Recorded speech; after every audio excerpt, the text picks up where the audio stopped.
The following programme contains graphic content which some listeners may find disturbing. Listener discretion advised.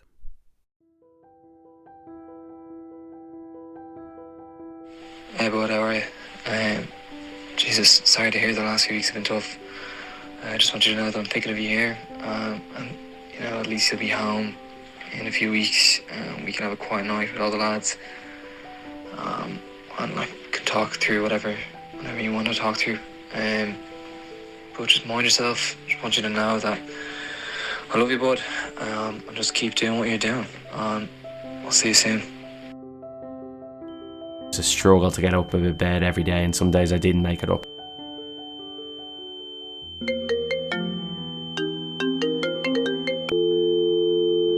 Hi, I just want to check that you're getting on all right. Hey, are you okay? Is everything okay? Hey, are you okay? I haven't spoken to you in a long time. Make sure you check in. Hey, are you okay? Hey, are you okay? Are you okay? Hey, are you okay?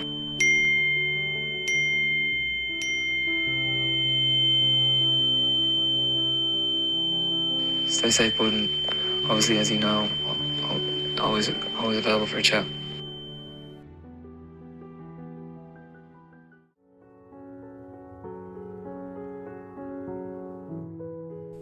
I try to sleep, but there are voices inside my head, like a child trying to sleep with a monster under their bed. Shaking my leg, biting my nails, scratching my skin. How do I explain this feeling? How did this even begin?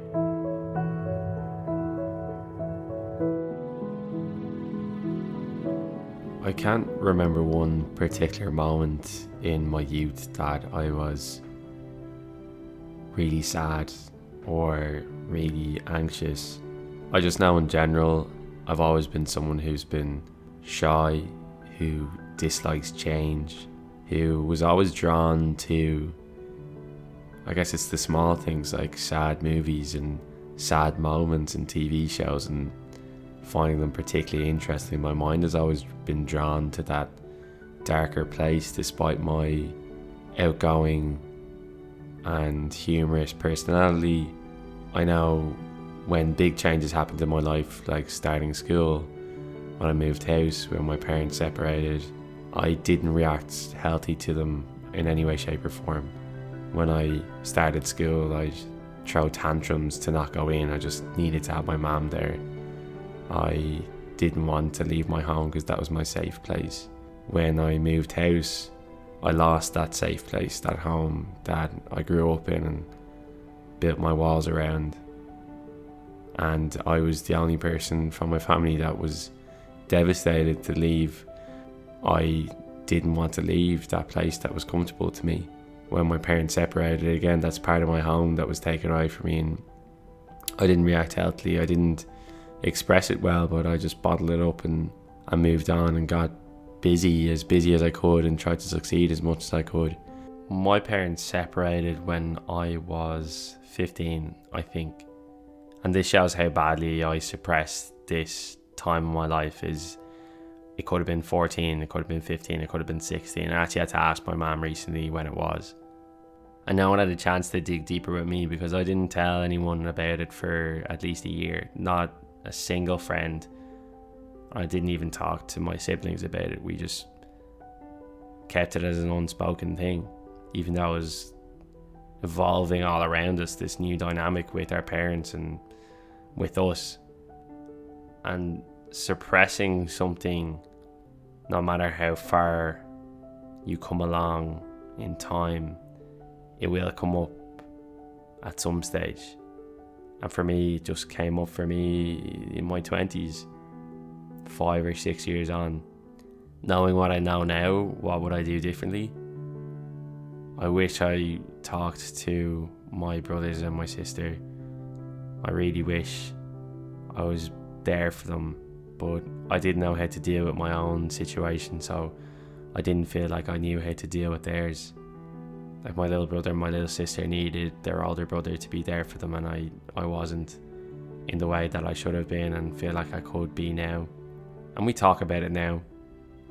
When I tried to heal my own situation and theirs in the process, but I really wish I was there for them because they were 9, 10, 11. So although I can't think of one particular experience that I was like, wow, I can remember that and think I was depressed at that point, or remember that and think I had a panic attack, or I had really bad anxiety at that point. It's always been something that's followed me through my life, and it's identifiable in many of my life experiences, especially when it comes to situations where there's been significant change.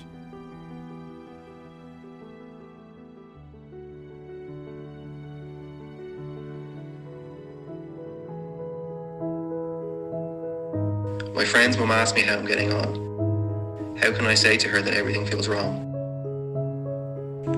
If I had a broken arm, I would get sympathy without needing to explain. But she may feel uncomfortable if I am honest about my pain.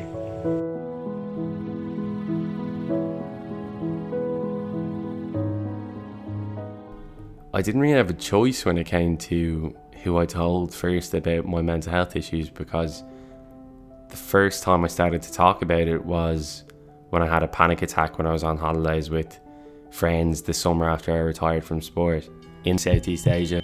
And when you have a panic attack, it hits you like a train. You feel like you're going to die in that moment, and it's so scary. It's so overwhelming. I get this crazy physical sensation going through my body, this uncontrollable energy that courses through my veins. My chest gets tight, I struggle with my breathing, I feel like I'm gonna get sick, I have a horrible headache, it feels like I'm about to pass out. And it's a mix of all these very physical, pronounced physical sensations in my body, and just a sense of exactly what it says in the tin, panic, thinking, oh my god, what's happening now? Am I gonna die? Is this the one where things aren't okay and I do need to go to the hospital?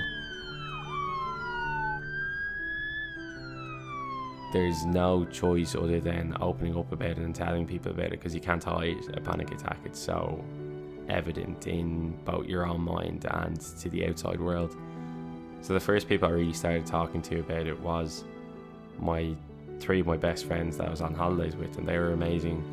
But the first people I told about it was my choice was my mum and my older brother. So luckily for me, not everyone's blessed with this, but my mother is a psychotherapist. After my dad and mum got separated, she started putting a huge amount of work into herself and decided that she would become a psychotherapist and help other people. It's something that she had a goal of doing since youth, and I think that was a point that inspired her to go and achieve that goal that she had set for herself when she was younger.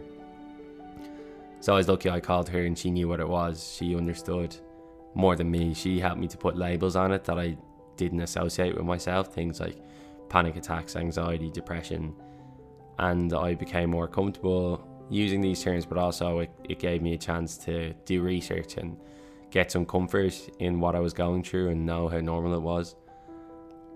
She also put me in touch with my therapist. She made a few calls and found someone that she thought could be a good match for me, and I've been seeing that therapist, Brian, for the last 3 years. So the first person I went to and I talked about it was the dream person to go to, because she gave me my biggest coping mechanism, my therapist, who has been a lifesaver for me, that has been able to recommend things like mindfulness, things like CBT, things like hypnotherapy, all of these things that have had a significant contribution to my recovery and my coping.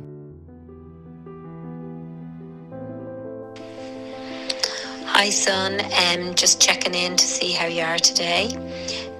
I know you're not feeling great at the moment, and that's tough for you. And just checking in to make sure that you're keeping yourself grounded and supporting yourself with all the things that work for you, like your mindfulness, your yoga, and just taking it each hour by hour and deep breathing. And you know I'm here for you if you want to have a chat. Give me a call or I can call you later. So you mind yourself, and thinking of you and love you. Bye.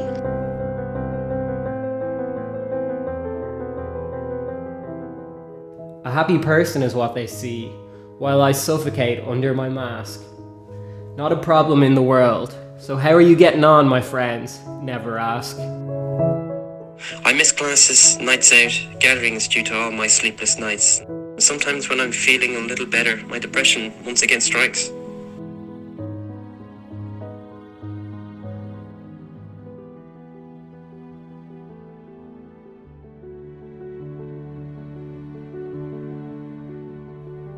The toughest one to tell though, because I think it's important that people recognise that not everyone will be that way. When I first told my dad, he was less than supportive. I said to him after a number of weeks of therapy, I was nervous to tell him, but I told him, Dad, I have anxiety, I'm seeing a therapist, and his response was, what are you anxious about? And that just cut to the core, because he didn't understand that it's not like that. It's not that I'm anxious about any one particular thing. It's something that's within me. It's, a generalized anxiety disorder. And when I first told him that I was depressed after another few months of therapy, and I worked out, this isn't just anxiety, this is depression, which was something that was harder for me to come to terms with. He said, son, I can accept the anxiety now, but you're not depressed.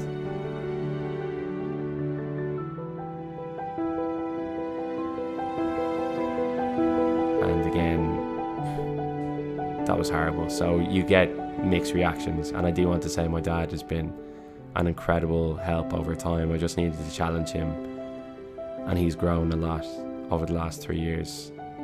But different people give different reactions, and that's the sad thing. Not everyone's there to listen and accept.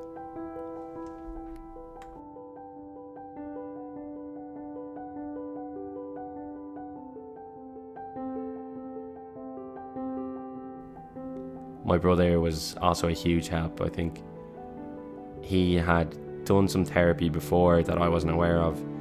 He had some anxious inclinations before that I wasn't aware of, and he was just incredibly empathetic. He didn't refer me to a therapist or anything like that, but he just listened and he understood, and he made me feel okay even when I was halfway across the world and experiencing panic attacks on a daily basis. All I wanted was someone to tell me I was normal and I was going to be okay, and he did that.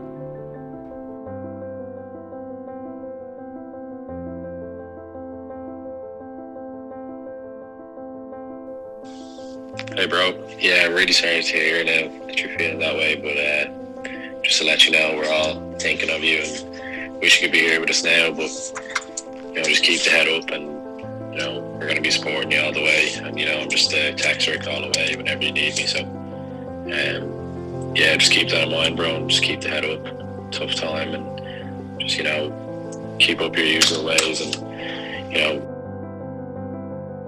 just keep us all in mind, because we definitely have you in mind. Love you, bro.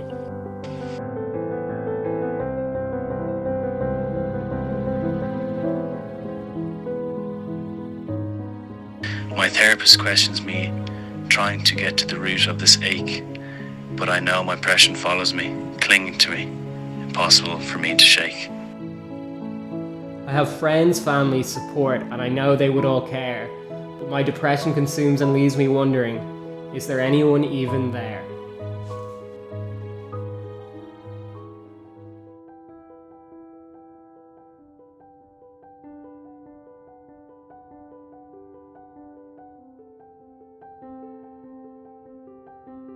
Played my last hurling match in May. In July 2017, I headed off to Thailand, Vietnam and Cambodia on a 6-week trip with 3 of my best friends. Losing sport was a huge loss in my life, and I did look at going to Southeast Asia as an opportunity to forget about sport, to get away from my team's hurling matches, not hear about them, to get away from the fact that I couldn't play any sport for the foreseeable future. Just like you see someone a number of times a week and you lose that person, it's horrible. When you play sport so often, or you do an activity so often, and then it's taken away from you, you can't do it again, it's a loss that you have to process. And it took me a while to recognise that, and my cancer was instrumental in me being able to get over it and get through it. And it was really a process of just talking about it, talking about my feelings, talking about how it felt, talking about why I loved it and why I missed it, doing things like cognitive behavioural therapy and journaling to, again, just put down on paper how I felt about these things and how maybe I could feel a little bit better, and then finding alternatives to that sport. So for me, I was coaching a team for a while. I got big into my meditation and my mindfulness. I got big into yoga.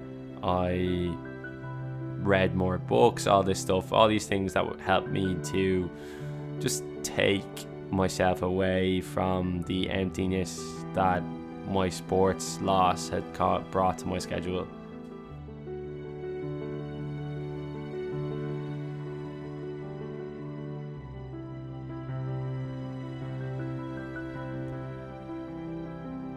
Yeah, I'm in a fantastic relationship now and have been for the last 3 years, which is the vast majority of the time that I've been going through the process of trying to learn about myself and heal myself and cope with some of the pressures that I have in my life. In the years preceding that, say when I first started dating, I was a real hopeless romantic, and the first person I ever actually went on a date on was with my current girlfriend Laura when we were 17, and I just thought it would be really straightforward. You know, you just go on a date, you fall in love, you go out, you get married, that kind of thing. I was just innocent and had watched too many rom-coms. But after the first time I was dating Laura and it didn't work out for whatever reason, I had a different perspective where I didn't want to open myself up again. My first date with Laura was probably, like, at the start of us going out, it was probably the most nerve-wracking thing, because she was the girl that I always knew that I loved, and I really wanted it to go well, and I was always more nervous around her than I was with any other girl. But luckily she saw through that nervous character, and now I'm more comfortable around her than I am with anyone else.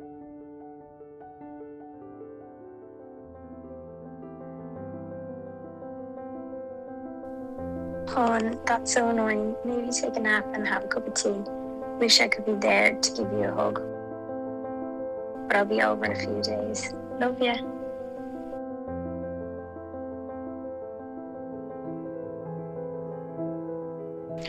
I hope one day my world is clear. I hope that day is nearly here.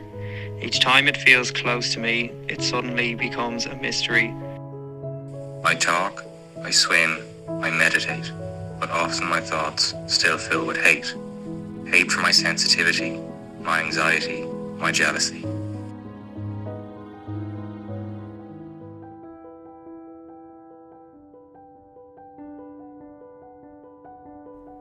The first day I took an antidepressant was the most nervous I've been. I didn't know what was going to happen because I held off taking antidepressants for about 2.5 years. I was first prescribed an antidepressant by a GP just when I started counselling, and I bought the tablets, decided not to take them. This happened twice more. At my lowest points, I'd go in looking for a quick solution and I'd get handed what was potentially a quick solution. And my mum, my therapist, encouraged me not to take it, to hold off, to keep working on myself, to exercise more, do more mindfulness, do more therapy, do CBT, journal, process, talk to people. And I did. But after all of these experiences and all of this time working on myself, I was still struggling, and it was at this point that I decided that it was time that I try it, just see if it helps, because I know it can help people. But I was so nervous, I was scared, Because I was on my own in London. I was going through a really tough time with depression, and here I was sitting in my bedroom with a box of sertraline, being like, okay, it says that I could be a bit of an insomniac over the next while. I'll have bad headaches, I'll be queasy, I could get diarrhea, I could lose my appetite, I might just endless side effects that could happen to me. And I was like, oh god. And when I started taking sertraline, the first week was horrible, where you're just going through these withdrawal symptoms. That's what it felt like. I was just energy coursing through my body, like sweating, really bad headaches. It was horrible. It was nearly like a panic attack that went on for a week. But it is normal, and I had a great GP that I checked in with on a weekly basis. And after a while, these side effects started to calm down. But it didn't really make me feel that much better, and it felt like a really artificial energy. And after a few months of changing doses, I decided to change to Prozac, and I tried it. And my experience with Prozac has been really positive. Now, don't take this as it will work for you, because it might not. You have to go through this trial and error period and work closely with your GP, your therapist, whoever it might be. Prozac, the side effects weren't nearly as bad, and I've been very functional on them. I don't see side effects, and I've been doing really well since I started taking them last September. So what I would say is, if you're taking antidepressants and they're not working for you, look for a different solution, look for an alternative. And the best alternative oftentimes isn't upping the dose. If it doesn't work for you, maybe up the dose once, but I wouldn't fall into a pattern of continuously upping the dose, and I refuse to do that. The main thing I did in my journey with antidepressants was get really educated. I felt like when I went in with the GP that I knew more about antidepressants than they did. It took me until May of last year to finally say on LinkedIn, on the professional site, that I was going through this stuff. And this predates me setting up my blog and my podcast, The Mental Health Journey. And I was scared because I had ex-employers, I had current employers, current colleagues, potential prospective employers down the line and colleagues down the line. I had my dad, I had my dad's friends, and I didn't know how any of them would take it. And yes, I did worry that, would this be a blotch on my CV? Would this be something that people would be hesitant to employ me for, or hesitant to recommend me for something for? Oh, this is a stressful job, he wouldn't be able for it, he shouldn't get it. Oh, this is long hours, he wouldn't be able to do that. Oh, this involves a bit of travel, he wouldn't be able to do that. Whereas I look into those things myself, I know what I'd be able to do and what I wouldn't be able to do, and I put myself forward for things that I feel like I can do and cope with. So yeah, I was worried. But once I started sharing on LinkedIn and sharing with colleagues and work, it just opened up this whole new side to people. I saw CEOs of businesses message me directly and say, I've gone through the same stuff, know lots of people who have, thanks a million for sharing it. I've had my dad's friends message me. I've had current colleagues, past colleagues message me. And it's created this really beautiful pattern of communication where I go into a job now and they know about this, so they'll ask me how I feel and I'll tell them how I feel, and we manage my schedule to work for me. So I've gotten a huge amount of benefit from sharing about my mental health. I've also got this relationship with colleagues now where they feel like they can talk to me about how they feel and about their past experiences.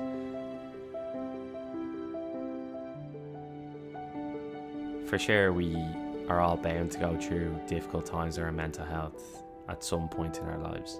I imagine many of the people who are watching or listening to this are going through a particularly tough time at the moment.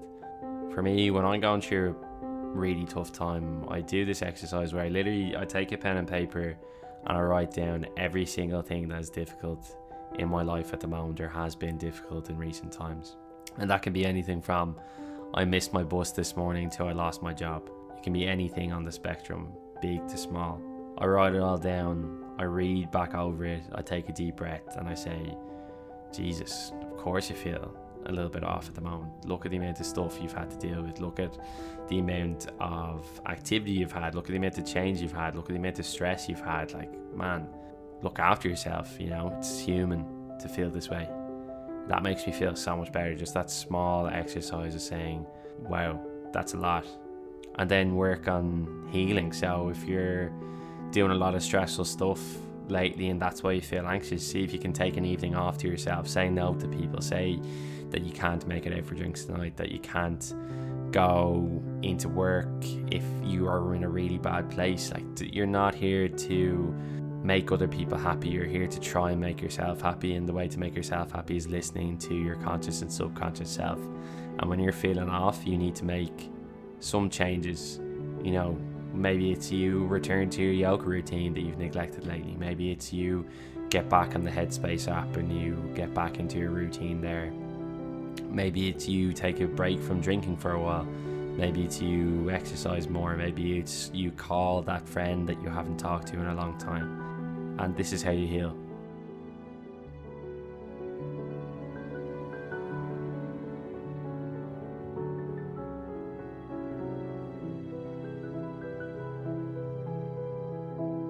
The world is one, I say, the world of emotion, my day to day. I need some security right now. Challenges make me question how. How will I maneuver all this? How will I find happiness? I hope one day my world is clear. I hope that day is nearly here.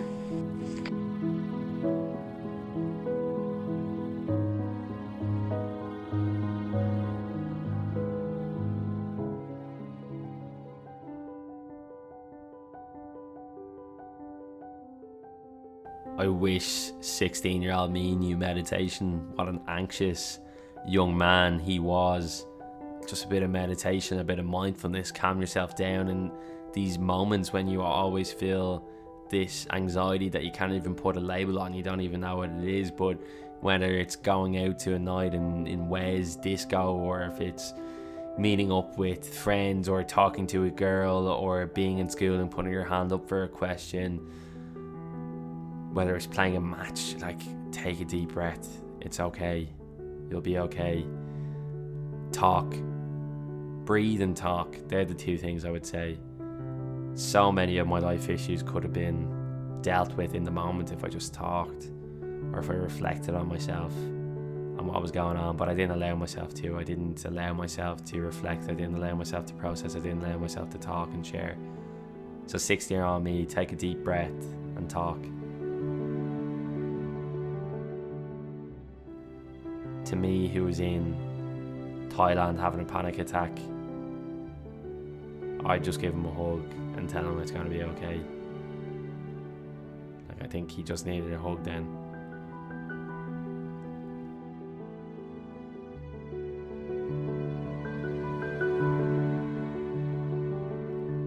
I still haven't talked to my grandparents about it.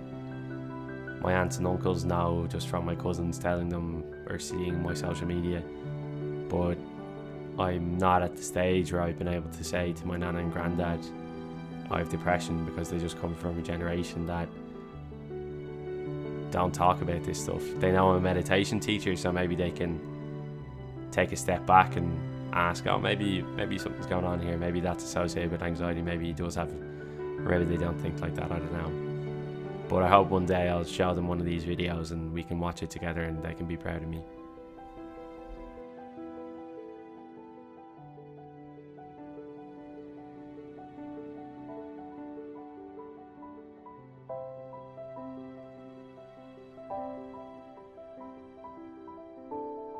I want you to know that I love you, bud, and just keep doing what you're doing.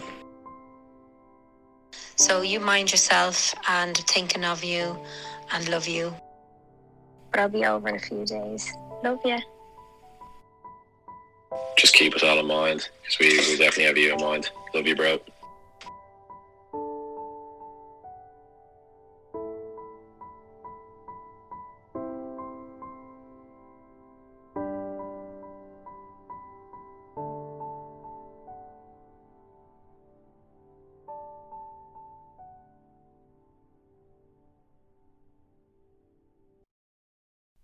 If you've been affected by any issues raised by this programme, free phone the Samaritans on 116